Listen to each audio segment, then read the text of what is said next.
Hi,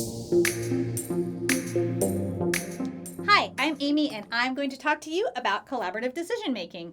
We're going to talk about what it is, why it's important, and what good collaborative decision making looks like. Picture this. Your team is preparing for a classroom competition. You've been testing strategy ideas, you've been collecting data, analyzing the results, iterating and testing again. Maybe you've been out scouting in the classroom, checking out other teams' robot designs or strategy ideas, and now your team has to come back together to discuss these ideas and come to a conclusion on what your team's game strategy is going to be. How do you do this? Well, you do it through collaborative decision making. That means you're going to examine your data together, you're going to share strategy ideas, you're going to listen to one another, and come to an agreement on the strategy you're going to try. So why is this important? Well, good collaborative decision-making teams are winning teams. You're going to end up with a better strategy if you're good at communicating about it. And collaborative decision-making is a skill that everybody needs. I can't even think of a job that you would have where you wouldn't need to be good at collaborating with your team members or your coworkers when you grow up. So it's a really important life skill that you get to practice right now. All right, you're going to practice it. What does it look like?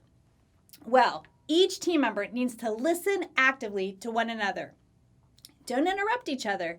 Give everyone their full turn to share their idea. Ask questions and take turns. Every team member needs to share ideas. It is your responsibility to come up with an idea based on the evidence that you gathered during deliberate practice. You have the data to back it up. Share your idea and patiently answer questions. It is every team member's responsibility to make sense of each other's ideas. Here's a tip for what you can do if you're not sure you understand.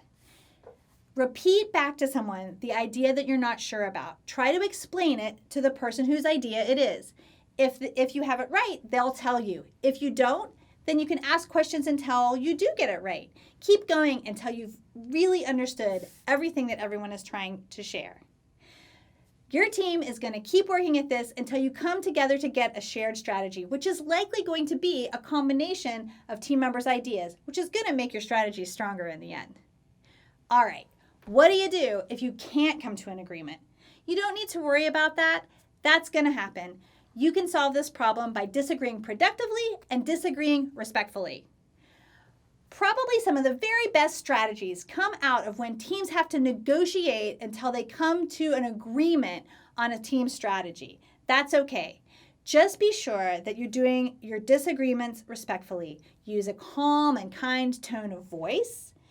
Ask questions calmly, listen to what people's answers are, and ask them to back it up with data so you can be sure, everyone can be sure that you're all on the same page. Keep going until you can come to an agreement.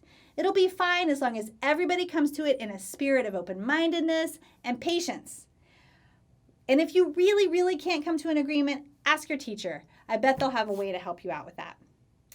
So, collaborative decision-making is a key to your team's success. If you come together to make a plan for your competition, share ideas, listen actively and understand, disagree productively and respectfully, and then come to an agreement, you're going to have a stronger strategy, a better chance of winning, and a happier team having a lot more fun. So go out there and collaborate.